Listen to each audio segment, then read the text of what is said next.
پہلے تو یہ فرمائیے گا کہ یہ جو آج کی میٹنگ تھی صحافیوں کے ساتھ، یہ صرف ایک آئی ایم ایف کے وفد سے جو ملاقات ہوئی ہے اس پر اعتماد میں لینا چاہ رہے تھے؟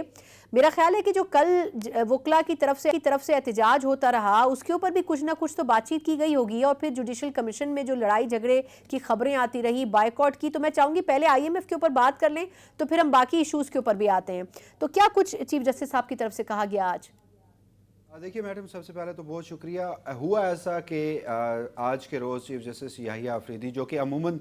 میڈیا کے ساتھ انٹریکشن نہیں کرتے یا کم کرتے ہیں، آج ان کی جانب سے ایک انویٹیشن آیا کہ وہ دن 1:15 پر سپریم کورٹ کو کور کرنے والے صحافیوں سے ملاقات کریں گے۔ جب ہم پہنچے تو چیف جسٹس وہاں پر آئے اور ان کا کہنا تھا کہ میں نے آپ کو 3 معاملات پر آج کے روز بریفنگ دینی ہے اور اس کے بعد میں آپ کے سوالات بھی لوں گا۔ جس پر پہلے نمبر پر انہوں نے کہا کہ کیونکہ آج آئی ایم ایف کا ایک وفد آیا تھا، اس نے مجھ سے ملاقات کی ہے، اس حوالے سے کچھ چیزیں جو ہیں وہ آپ کے سامنے رکھوں گا۔ دوسرے نمبر پر انہوں نے کہا کہ مجھے سابق وزیر اعظم عمران خان کا اڈیالہ جیل سے خط موصول ہوا ہے اور اس پر ہم نے کیا ایکشن لیا ہے اس حوالے سے بھی آپ کو آگاہ کروں گا۔ اور تیسرے نمبر پر انہوں نے کہا کہ ایک نئی جو نیشنل جوڈیشل پالیسی ہے وہ تشکیل دی جا رہی ہے، اس سلسلے میں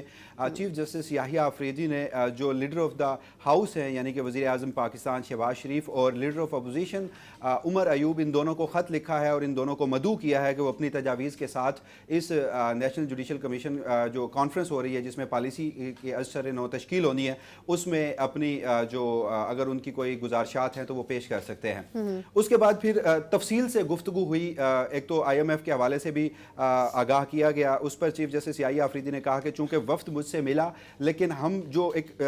سیکشن ہے سوسائٹی کا جسے جوڈیشری آپ کہتے ہیں، ہم بڑے کنزرویٹو ہوتے ہیں، ہم ہر بات جو ہے وہ کسی سے شیئر نہیں کرتے اور اس میں کچھ کانفیڈینشیلٹی بھی ہوتی ہے، پر چونکہ یہ وزارت خزانہ کی درخواست پر ہمیں آئی ایم ایف کے جو مشن ہے ان سے ملنا تو پڑا ہے، لیکن ہم ان سے وہ جو کچھ ہم سے پوچھ رہے تھے، جو کچھ ایکسپیکٹ کر رہے تھے بطور عدالتی سربراہ، میں نے ان کو وہ سب کچھ نہیں بتایا جو کہ ہمارا اوتھ ہمیں کہتا ہے کہ ہم نہیں بتا سکتے۔ لیکن اس کے علاوہ پھر سپریم کورٹ کا اعلامیہ بھی جاری کیا گیا اور چیف جسٹس یحییٰ آفریدی نے ہمیں اپنی ملاقات میں بھی بتایا، جس میں جو ایک تو جوڈیشل کمیشن آف پاکستان جو ہے جو ججز کی تقرریاں کرتا ہے اعلیٰ عدلیہ میں، چاہے ہائی کورٹ ہو یا سپریم کورٹ آف پاکستان ہو، اس کی ازسر نو تشکیل ہوئی تھی 26ویں آئینی ترمیم کے بعد۔ تو اس حوالے سے جو آئی ایم ایف کا مشن تھا ان کو آگاہ کیا گیا، اور اس کے ساتھ ساتھ جو ہماری جوڈیشری میں ایک اکاؤنٹیبلٹی کا عنصر ہے کہ ججز کے خلاف اگر کوئی شکایات آتی ہیں تو ان کے خلاف سپریم جوڈیشل کونسل جو کارروائی کرتی ہے، اس حوالے سے بھی آئی ایم ایف کا جو مشن ہے انہیں آگاہ کیا گیا۔ ہماری جو لوور جوڈیشری ہے وہاں پر جو ججز کی انڈکشن ہے اس حوالے سے چیف جسٹس یحییٰ آفریدی کا آئی ایم ایف کے وفد کو کہنا تھا کہ ہماری ماتحت عدلیہ میں زیادہ تر ججز جو ہیں وہ ایف پی ایس سی کے تھرو تعینات ہوتے ہیں اور وہ براہ راست ہائی کورٹ کے ماتحت ہوتے ہیں، وہ سپریم کورٹ کے ماتحت نہیں ہوتے، ہائی کورٹ آزاد عدالتیں ہیں۔ تو اس حد تک چیف جسٹس یحییٰ آفریدی نے ایک تو ہمیں صحافیوں کو بھی بتایا اور دوسرا اعلامیہ کا بھی حصہ ہے، جس کے بعد آئی ایم ایف کا جو وفد ہے وہ وہاں سے پھر روانہ ہو گیا۔ اس کے بعد جو دوسری اہم ترین بات تھی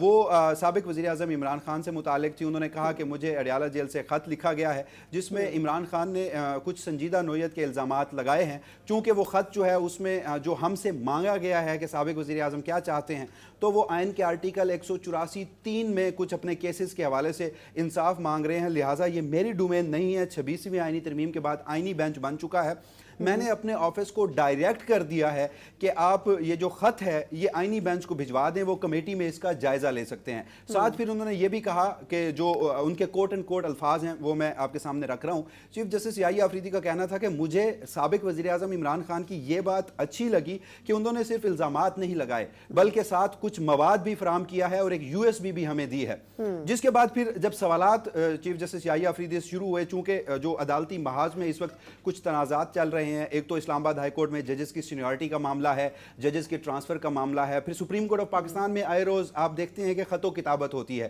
ججز ایک دوسرے کو خط لکھتے ہیں۔ تو اس پر چیف جسٹس یحییٰ آفریدی جو ہیں انہوں نے اسلام آباد ہائی کورٹ کے ججز کے ٹرانسفر اور وہاں پر سینیورٹی کے تنازع پر یہ کہا کہ ٹرانسفر اور سینیورٹی کو الگ الگ معاملہ رکھیے۔ ٹرانسفر جو تھا وہ خالصتاً آئینی معاملہ تھا، سینیورٹی جو ہے وہ ابھی سب جوڈس ہے، اس کے اوپر فیصلہ ہونا ہے۔ گزشتہ روز کے جوڈیشل کمیشن میں بھی میں نے اپنی رائے دی ہے اور اب معاملہ جب کسی عدالتی فورم پر آئے گا تو وہ وہاں پر طے ہوگا. ابھی اس پر میں کوئی زیادہ بات نہیں کر سکتا. جب پھر ہم نے سوال کیا کہ سپریم کورٹ آف پاکستان کے کچھ ججز جو ہیں, جیسے گزشتہ روز کا جوڈیشل کمیشن کا اجلاس ہوتا ہے اور اس میں سے پھر بائیکاٹ جو ہے وہ بھی کیا جاتا ہے, تو اس حوالے سے چیف جسٹس یحییٰ آفریدی کا کہنا تھا کہ بدقسمتی ہے, ایسا نہیں ہونا چاہیے تھا. ہمارے ججز کی کچھ پرانی عادتیں ہیں جنہیں ٹھیک ہونے میں کچھ وقت لگے گا, اور بعض اوقات ایسا ہوتا ہے کہ خط مجھ تک نہیں پہنچتا, میڈیا تک پہلے پہنچ جاتا ہے. ساتھ انہوں نے پھر ایک مثال بھی دی کہ